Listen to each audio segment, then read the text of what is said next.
Well, on that note, this is recording, so we'll see. We'll yeah, see how it sounds. Yeah. No. Well, Nath also said that the Adobe now, Premiere Pro or whatever, has a thing. The voice isolator thing? That wasn't what I think it was it? What's that? It wasn't a butt. No. It was feet? It was feet. Okay. Jesus Christ. I didn't hear anything. Yeah, I thought one of my children farted behind the scenes there. So, so he's saying that Adobe now has this thing where you basically just go enhance and it enhances the vocals. They have so many AI things for that now that are so awesome, like de-reverb and all that stuff. It's good stuff. Yeah. Anyway, good morning, party people. I should do the intro properly. We're here with friend of the channel, Landon. Again, welcome back. But he's here on a different note. He's doing the solo tour. Yeah. How's that feel? It's different. It's very different. Obviously, doing more like pop acoustic type stuff is like a totally different feel than the heavy stuff. You really have no way to gauge if people are enjoying it or not. So it's just kind of like, you hope for the best. It's been cool though. It's kind of nice to not have to like be trying to constantly keep the energy up. It's like the whole point is just to kind of just vibe and have a good time. So it's kind of like I've known so many people over the years that are in like hardcore bands and metal bands and stuff, and they go off to do the side project and or something else just to spread their wings and do something a bit more chill, and then they still end up playing with like the same like hardcore metal bands for whatever reason. It's kind of like what you found yourself doing. It's weird. In a way.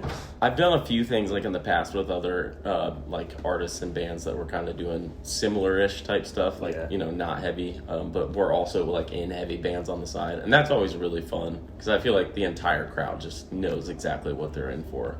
But with this, there's I think the opening band, they're pretty heavy. So it's a very diverse show. It's like goes from heavy to like extremely not heavy to Dayseeker, which is kind of like in between. Very much in between. So it's cool though. I've been enjoying it a lot. It's a good change of pace for sure. Is it hard to sort of like gauge what to put in your set on a show like this? Because like your solo stuff, dude, is so varied. Like you've got stuff that could borderline be the softer stuff on a Plot album. And then you've got stuff that is completely worlds away in genres. Doing a stripped back version like this as well, is it easy to sort of like decide what to actually put in ultimately, or is it a case it's like, well, I'm out here doing solo tours, I'm going to play whatever the fuck I want anyway? It's more the latter. It's kind of like, I mean, I've been doing solo stuff almost as long as I've been doing Plot, so, and with the solo stuff, I don't care at all. If the thing I did before is completely different from the next thing. Like, it's been all over the place, so, for this, I was just kind of like, tried to structure it in a way where it just felt dynamic, you know what I mean? Like, it has like bigger moments and then really chill and kind of ends on a finale type thing. But the big moment. But it's fun. I really enjoy piecing sets together, whether it be for Plot or solo stuff. I think that's something I enjoy like more than a lot of different things. Just like because you kind of get to, it's almost like pacing a movie or something. Parts can get a little bit boring here, but then you bring it back up there. It's kind of it's like a push and pull type thing. It's weird because a lot of bands, they sort of talk quite openly and heavily about like the more albums they release, the harder it gets, and it actually becomes a point of stress within members and that. Just like, well, we've got to keep playing the hits, but we got all this new shit we want to play, and then we got stuff that we know the crowd likes, but it doesn't fit. With Plot, it's kind of easy because we just always want to play the new stuff, so we don't whatever we can push out of the old set list, like we're just trying to squeeze it out as quick as possible to make room for newer stuff. But with this, I play so few solo shows in general. I'm just like stoked to play anything, you know what I mean? So like if a song from like way back when just happened to like start re-popping off, and be like, all right, let's bring that back, Which is crazy, man, because like this will be the second time I've seen you play solo. I only tour Australia. Do you hear? You want to see solo show, you got to come out to Australia. Exactly. I don't know how that happened, but I'm stoked. I like being out here, so it's not a problem. That's wild. I do actually kind of feel a sense of guilt for U.S. fans. They've been asking me to come out for forever. Somehow in the last 2 years I've not managed to play a single solo show in the States, but I've been out here twice. So. Right. Well, there you go. Now you mentioned, like when we were talking about Adobe and stuff before, you mentioned AI. Let's go down the rabbit hole. What are your thoughts on AI? What are your your positives and negatives? What are you hopeful about, and what are you sort of scared of? It's a good question. I think I was really fearful of it at first, which I think a lot of artists in like many different avenues felt that way. But I think as it's like advancing, I've seen people use it for little things that I think are beneficial and cool.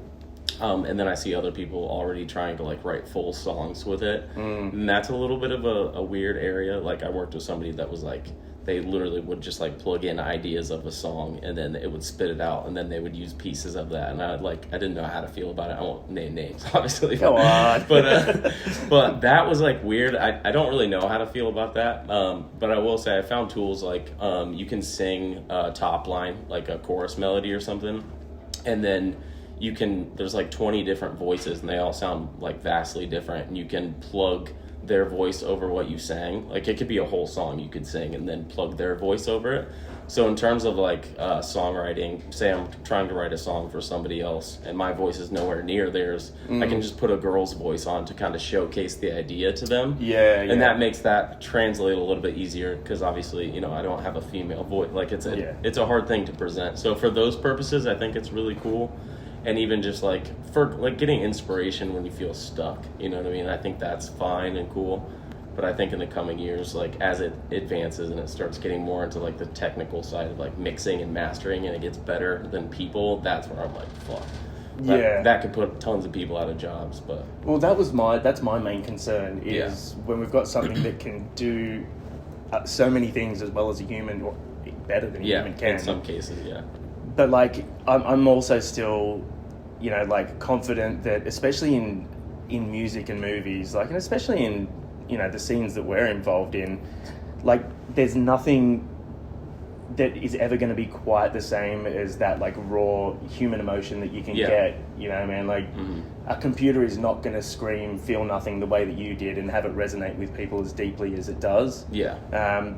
So I guess like with ideas and stuff it's pretty cool, but I think, I don't see it ever getting to a place in at least like rock and metal, maybe somewhere in pop. I guess I could see it kind of like branching into that, but I feel like rock and metal is such a like distinctive, like, you know what I mean? There's soul to it. It's not something you can really replicate with a computer. Again, like you could get ideas from an AI that would maybe make you think of a hook differently than something else, or, you know, a guitar part differently, but those are like minute things. It's not like, it's not going to ruin anything, I don't think.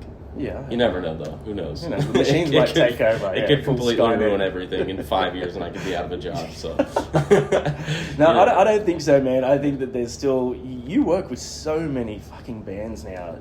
Been very fortunate. It's been cool. That must keep you like busier than Plot does. Yeah, but this past year especially, for sure. It's kind of started with Invent Animate. They hit me up, and then it kind of just snowballed from there. A bunch of like our touring friends have hit me up and have, you know, just wanted to collab on stuff, which has been really cool. I think it's helped me grow as a songwriter, like a lot faster, and it's just made me see things a lot differently. Just viewing the way that other people, you know, create songs and stuff like that. So many people do it so differently. We're all doing such a similar thing, but so many different people do it so differently. And that's like, it's cool. I feel like we all learn from each other. And I used to never really be that into collaborations and like writing with other people, because I just I like things the way that I like it, but I feel like that was one of the most beneficial things I ever did for myself. So that's a roundabout way of saying you're a bit of a control freak. I was, I'm getting better about it. But it's been so cool. I feel very fortunate that, you know, people have reached out and have wanted to do that, because I've learned so much, and it's been a blast too. I've made some incredibly tight friendships. You know? That's been another cool thing, because like I've toured with so many of these bands that I've worked with so many times, but on the road, for whatever reason, it can be a little bit harder to connect. You kind of live in separate worlds, and like, I don't know, it can be weird, but working in a studio setting is a lot different. You know, you're like, you have to be talking nonstop. You go out to dinners together, you know. And then it makes it cool once we go back out on tour with these bands that I've also worked with. It's like, we already, there's no awkwardness, you know, so it's cool. For sure. It's been Is there bands that sort of approach you and it's just like you have to sort of stick to your guns on certain things and just turn them away, and Is that a hard thing to do, or like in terms of like I don't really want to work with them, that kind of thing, or like ideas, I don't like their ideas? Well, both. Like I just don't think this would be for me, or like I think you guys are assholes. For sure. No, not the assholes thing. Luckily, not yet. But I've had to turn a few things down just because of timing. I have to like really be careful about when I'm home from tour. I have to be really sacred about my time because I only have so little time available when I am home in between tours and stuff. So I try to make sure I have enough time for family and all that kind of other important stuff. So I try to only take on things these days that I know I'm going to be passionate about and like give 100%. Otherwise I feel like it's just cheating. Kind of honing it in. Yeah, it's kind of cheating the band, which it's happened a few times over the years where I took a project on where I thought maybe I'd be into it, and then the chemistry is just not 100% there. So. Yeah, it must be hard though as well, because like I guess you can't really know, like, man, and music, like especially this sort of music where it's guys in a room or girls in a room jamming together, creating something, coming up with ideas. Unfortunately, sometimes you cannot know that until you spend time with them, and then you get a couple days and it's like, fuck, when am I going to pull the pin on this? Trust me. Yeah, I've been in that situation. It's not fun, but I do feel like I've developed tools to get through it and like make the most of it, even when that does happen, and then also kind of learn different people's personality types and like kind of piece together different people that I think could work together better than I could even with them.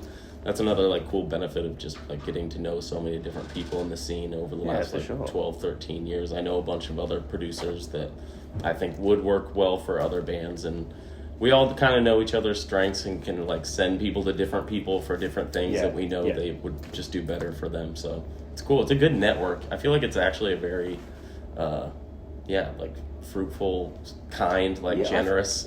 I feel like the heavy scene in general is like that now, because it's not very competitive. No, it seems like everybody's helping each other. There's so much space for everyone. Yeah. And people aren't like, I want to get this show, so I'd walk over that band that I consider friends to get it. It's more like, I don't give a fuck if I open as long as I'm on that tour with my friends. Dude, it's kind of insane like how few times I've run into like massive egos in our scene. Yeah. You know what I mean? Like you'd probably expect it would be running rampant, but it's really not. People are pretty chill for the most part. I mean, it's every now and then you will meet someone that kind of sucks, but I honestly feel like those people get weeded out really fast.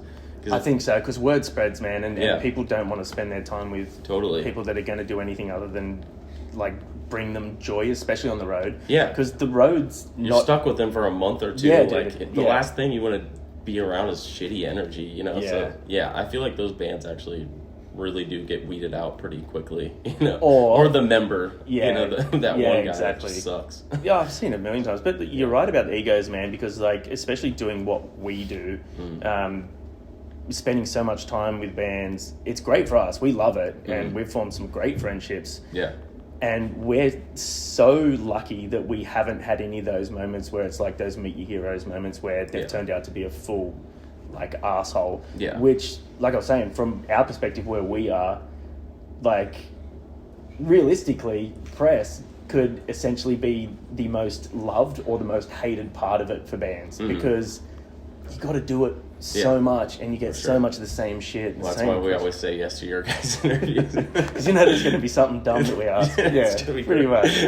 We're not bad to hang out with as well. No, honestly, even most interviewers I feel like are pretty cool and chill for the most part. I feel like it's been so long since we did one where we're like, ugh, that was just garbage. You know what I mean? I feel like that sort of thing is more like on album cycles as well, where you've got like a day where there's like 10 people lined up. Yeah. And we're stoked that we often get bands say, oh, we want to do them last, so if we run over time we can just keep chatting. It's just like, that's pretty fucking cool. That's very sick. That's pretty cool. Yeah, you guys definitely have a unique, cool thing. Yeah, and it's rare that you meet like a team of two people that can kind of like play off each other too. That's another like that's 14 years thing. Of just ripping on each other. Yeah, that's the Australian culture. Awesome. Hey, in terms of solo stuff, who is there on your bucket list that you'd love to work with? And even like a genre that you want to touch that you hadn't really jumped into yet. I would love to kind of get into more just like, I don't even know how to explain it, like experimental type pop. There's this artist called Noga Erez. I don't know if you've heard of her. She's from Israel. She does like I don't know, it's just really weird pop. I don't know how else to describe it. It's kind of like a weirder Billie Eilish type thing. Okay. You should check it out. It's really dope. I would love to do something with her. It almost happened one time, but it didn't. So hopefully in the future. But yeah, no, that and like I'd kind of like to delve back into like the blues rock type world. I think that was like some of the most fun I've had writing music. Yeah, because that was just super foreign. But in terms of other artists, I've said Frank Ocean a million times. I'd be cheating myself if I didn't say it again.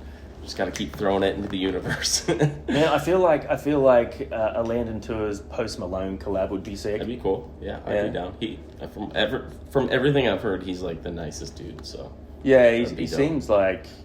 I actually watched this. I don't know how I came across it, man. I went down this YouTube rabbit hole, and I don't know why. As we all do. Yeah. And I ended up just like I don't even listen to him that much, but this Post Malone thing came up about beef he had with that Charlemagne or whatever it was. Yeah, I've seen that. Yeah, and I was where he's just ripping on him for no reason. And he stayed so composed and so nice through the whole thing. He was like, "Oh man, he's fine. He's just doing his thing." I was like, dude, I would be straight up at the camera and just fuck that guy. Yeah, I think that interview made a lot of people respect him. Actually, it was really cool. I think that was you can just see his like genuine nature come out in that. You know, that just is who he is. But yeah, he'd be a fun one to work with for sure. He's dope.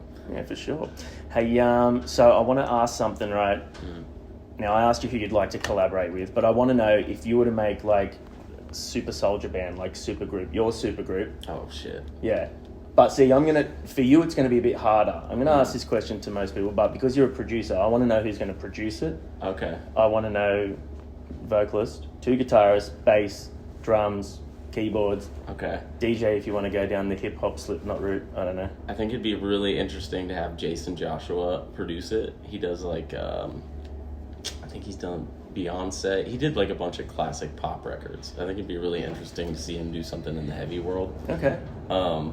Alex from Era would play drums, 100%. He's a freak. Keaton from Invent Animate would play guitar. Let me think. Bass. Honestly, I'd probably have to take Caleb from Invent too. Shit. Yeah. And then the boys in your band are watching this going, fuck this guy. I know. I'm blanking too. And then Chris from Under Oath on keys, just because he's got some good stage presence and he's a great hang. I'm trying to think of the other guitar player. Maybe Jesse from Era too. Oh, that's a solid, yeah. We've just toured with those. I know who I like to hang with, and those are just my boys. We'd have a blast. We'd also probably die very young. If we so you're staying on vocals? Yeah, I think I would. All right. Yeah, you wouldn't with that long. Actually, maybe I'd just fund it. And stay home and watch them. I'll come out when I feel like it. Well, who's going to sing then? Jamie from I Declare War. Yeah, he's great. Okay. He's a monster vocalist. I don't know if you're familiar with their stuff, but not really. He's a psycho. All right. He's wild. Yeah. Well, so that's something I got to check out. Yeah, I'll manage it. Yeah. So I'll fly out to all the cities I want to go to. Yeah. Skip all the shit ones. Yeah, exactly. Perfect. Just, the van got robbed. Yeah, I thought that was going to happen. And also, I think all of those people together would have a blast. Yeah, I think that'd be cool. I think it's my group. It's nice. I like that. Very good. Hey, all right. So, tour has 4 shows left? No, we play Melbourne tomorrow, and then one more show in Tokyo. Oh, is that it? And then I'm staying out in Tokyo for like another week. So. Oh, nice. It's gonna be sweet. Nice. Yeah, I'm very excited. Jealous of you. It's real hot there at the moment, isn't it? Yeah, I'm gonna try to find some beach area to go to or something like that. But yeah, we were there in April. It was like we had some real nice days, but some pretty cold mornings. Yeah, I fucking love that place, man. Yeah, we were there last year. Plot played there. And I was just like, I gotta find a way to get out there again. Yeah. So perfect opportunity. What's that? Perfect opportunity. Yeah, absolutely. Yeah. That show there is literally just to get me there so I can hang out with my friends. Yeah, fair enough. But no, it will be sweet. We're flying out a bunch of our friends and girls and stuff, so that'd be super dope. Yeah, nice, man. Yeah. And then what's in store next? More solo stuff. Working on solo stuff. Plot stuff. I gotta write like 3 plot songs when I get home in August. I have to because we're gone for almost the rest of the entire year. Oh wow! Yeah, so it's going to be a very, very busy year. We've got some headlining stuff, and then almost like I guess it's a tour with Bring Me. It's like 7 shows or something like that. Fuck yeah. I guess that constitutes as a tour. But everything's so spread out. Like they have off day, production day, travel day, show. It's like so spread out. But dude, that's going to be such great exposure because I mean, like, I hope so. You know, Plot in the scene is like a household name now.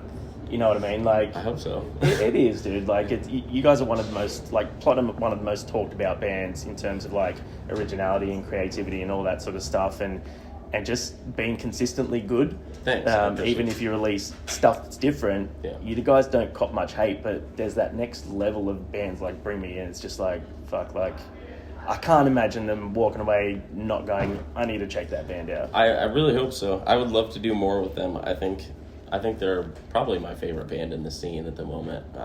They've just been so consistent through the last 10, 12 years. It's been so awesome to watch a band just put out record after record that even if I don't love 100% of something, I can appreciate it just because they went there. I think that's like, they've always been bold and really just, I don't know, consistently awesome.